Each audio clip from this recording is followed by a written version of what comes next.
a live recording or?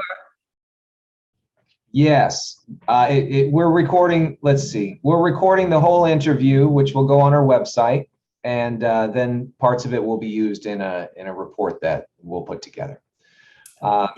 So, Vicky, thanks for taking some time to talk with me today. Let's start with why are you running for California State Assembly? You know, people always ask you why you're running, but I'd like to say who I'm running for. I'm running in District 30. Why am I running? I chose to run because I just saw all these things that were coming out of Sacramento and how it was affecting our communities and the people, and listening to folks across the district, just the concerns that they had. And I decided, well, I want to make a difference. And so I decided to get in the race. For those of you who have seen my name before, Vicky Nohrden, I ran for Senate in 2020. Won my primary, didn't make it through the election. And when they redistrict this district along the Central Coast, it was very similar to the district I had run in 2020. And I just, wow, here's my opportunity to get back in the race. And of course, discussed with my husband and my family. And we got right back in the race, and it covers 3 of the counties that I ran in 2020. So it was an opportune time. And I didn't feel like, you know, when we hadn't made it in the 2020 election, the people were still looking for someone to represent them and be a leader who listens, a leader who would represent in the assembly up there in Sacramento. And so I decided to get back in the race for the people. How has your life experience to this point led you to be ready for this job? Well, let's see. My business background is in real estate. I sold real estate for many years, and then I got married and had children. I worked in the classrooms, on the campuses, brought an anti-bullying to the campus. I hate labels. I say it's time to take the labels off of politics, quit calling and quit trying to stick labels on them. And I worked as a court-appointed special advocate in the court system. I worked in the juvenile justice system, and I did terms on the civil grand jury, which got me involved in local government and how things was happening behind the scenes. So I've worked in classrooms, courtrooms, front rooms, hospital rooms. I worked with mental health and young families facing 5150. Those are suicide situations. And so my background in community involvement and kids and families for a long time. Okay. As you know, Democrats have a stronghold in state politics right now. Is it your hope and expectation to be able to work with people across the political aisle? Absolutely. I am one of those people. It's time to take the label off of politics. And if we don't, it's just the great divide, and it's not working. And when we look at Sacramento, I think that, there's a really power there, Scott. We have what you would call a trifecta government. We have a one-party rule in the assembly, an imbalance there in the Senate, and really, in the level of our executive branch, it's all one party. And I think people feel like their voice is not being heard. And I'm not about party politics at all. I'm about running for the people. I'm working with a group of candidates who are running across. We started a group called Problem Solvers ca.co on that website. And we're candidates who are running and discussing issues across the line. We have both parties. And we talked about issues, talked about problems, about solving them. So you might want to go to that website. What we're saying is these people who are out here running together across the state, we're willing to work together. So absolutely. I'm not about the party, I'm about the people.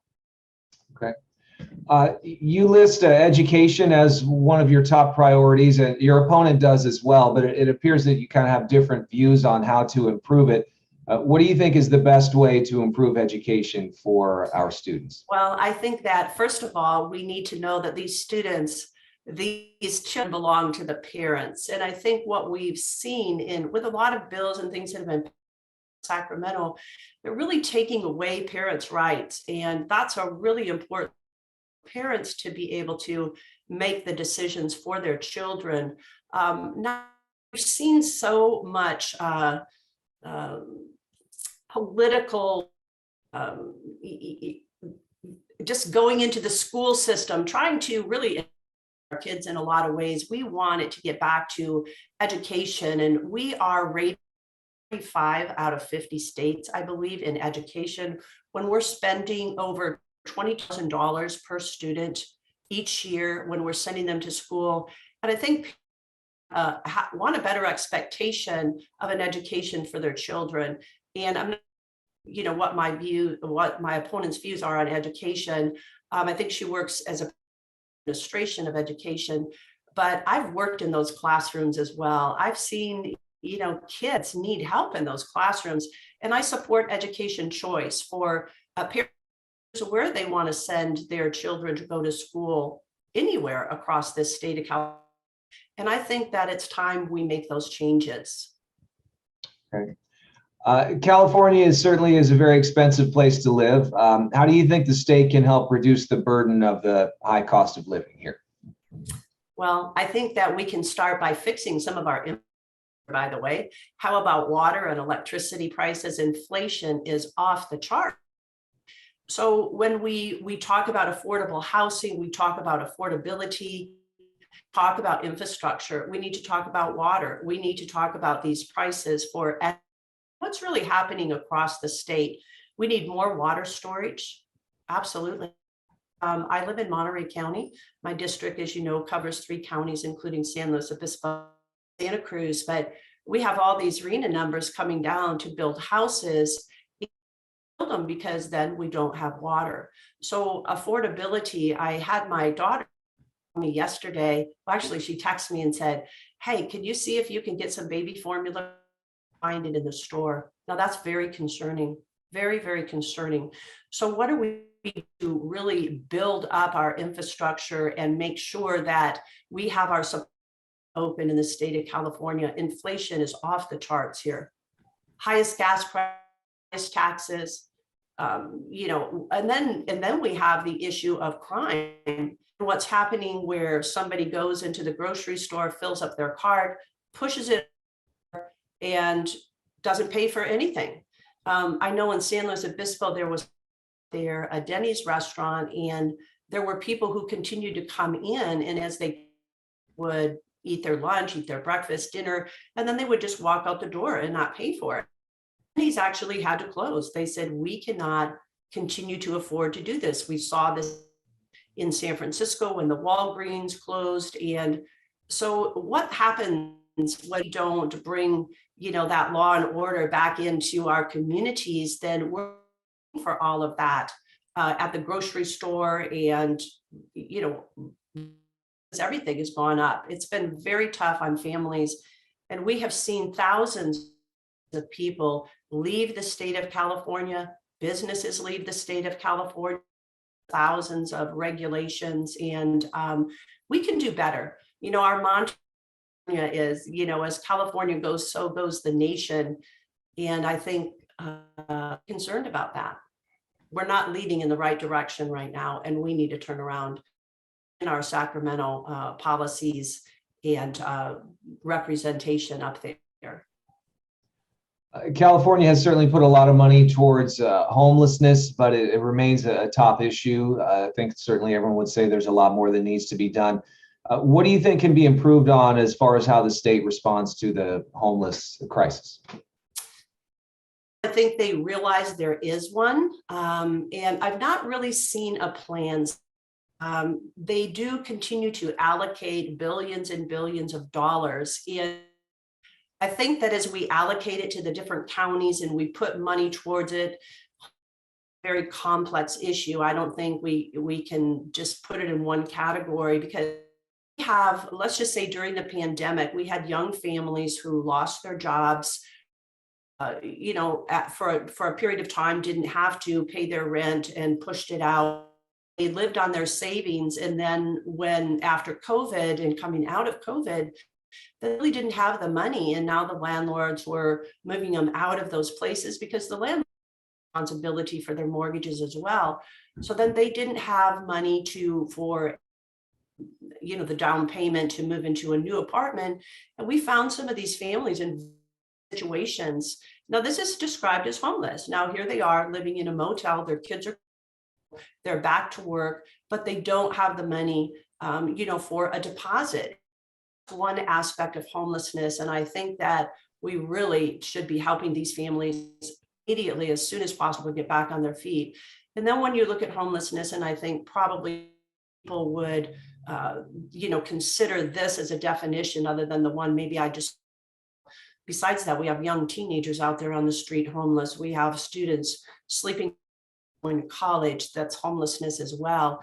But the homelessness, probably you're asking about, tents we see lining up all over our counties, whether it's Los Angeles, San Francisco, oh my goodness, whether right here in Monterey County or in San Luis Obispo, Cruz, we have people, gathering together and living in homeless situations, very not safe conditions. I think it's very, I've heard about rapes happening with women in those places. They don't want to be around there. They'll go to a car or maybe in a church parking lot, safe places to park. But there's mental health connected to that. We have a drug addiction, alcohol addiction, and we have some who are they don't want to go live in the shelters. They don't feel safe. We have a big problem, and there was a new the governor just introduced a new bill. It's called Care Court. They'll be piloting that across 7 counties in the state of California. Santa Cruz, San Luis Obispo, or Monterey are not one of those 7 counties. So how that helps, that's going to deal specifically with mental health. People are maybe could be a danger to themselves or a danger out in the community. There's been a lot of controversy with that one, the ACLU pushing back and other organizations taking away people's rights. So we do have a very complex problem, Scott. I think we can do better. I have spoken with not only the police department, mental health, and how we can come together in our communities to find solutions so we don't have as many people on the streets here. We have, I think they say over 161,000 homeless in the state of California. Whether we have, opportunity for help here, and people are very California, but we do need to collaborate and work together and bringing together. I think when you bring services together, and that's going to be effective as well. And in San Luis Obispo County, homeless places that is helping people there is 40 Prada. I think it's an amazing program. And recently the Sun Street brought in a detox right next to it, and an absolute excellent idea. I think we need more detox places. Who are living on the streets don't have private insurance. They may have medical opportunities for that kind of insurance, but a lot of times they don't have access to detox places. And I think we need more of those as well. Okay. What type of energy policies do you support? I have looked across our district, and we are a district of energy. I always like to see, what does my district contribute to the whole of California, and what do we have? A lot of agriculture, of course, but also with the energy situation, we Diablo Canyon, which they just passed a bill, I believe it was SB 846, to leave Diablo Canyon open for another 5 years, and we at PG&E at $1.4 billion forgivable loan, and now we're waiting to hear back from the federal government just how that's going to unfold over the next 5 years. And then in Monterey County, over in Moss Landing, we have the battery rechargeable renewable plant over there. We recently had a fair with the Tesla batteries connected to PG&E, and they're also talking about putting those rechargeable battery system over there in Morro Bay. And then, of course, the wind farm, or they call it wind vineyards, I think they're talking about putting off the coast. So we have energy within our very district. I don't think all districts are like that. So we have a unique part to play in energy. I'm very concerned about the transit of energy. We can talk about, electric cars, things like that. I like that we have goals, but unfortunately, I have not seen plans coming out to accomplish those goals. And I think that's a big problem. What makes you a better choice for state assembly than your opponent? I think I'm a better because I'm not running for a party. I'm running for the people. I'm running to bring a voice of leadership on behalf of mine. Of course, you have a statewide voice when you do get elected, and the responsibility of someone who's running for assembly will be there to debate or advocate or introduce new bills on behalf of their district and what they're interested in. So I feel I have a good voice to be able to stand up for the people and looking out for our district. I've done a lot of research across our district. I care about it. I lived here for, I think, about 40 some years in the state of California. This is my home. Many people voting with their feet, headed out to other states like Texas and Arizona. I want to stay. So I want to make sure that we have neighborhoods, good education, business opportunities, and business growth for us. And so that's why I'm running. I want to go and represent the people. And I feel that I am a better, because that's what I'm running for, is the people. Okay, that's all the questions I have. Is there anything else you'd like the voters to know before we end things? Yeah, I would love my website, www.electvicky.com, and you can read. You can email us, you can call us. We're happy to talk to you. We're happy to work with the people. And for the people who are listening, I just want you to know that I am already working. I have people from every party supporting me, helping me. And I just say, give me a chance. It's a 2-year term. I promise I won't disappoint you when you elect me. I'd appreciate your vote in November. Okay, thank you, Vicky. Thank you, Scott. I really appreciate it. Thank you.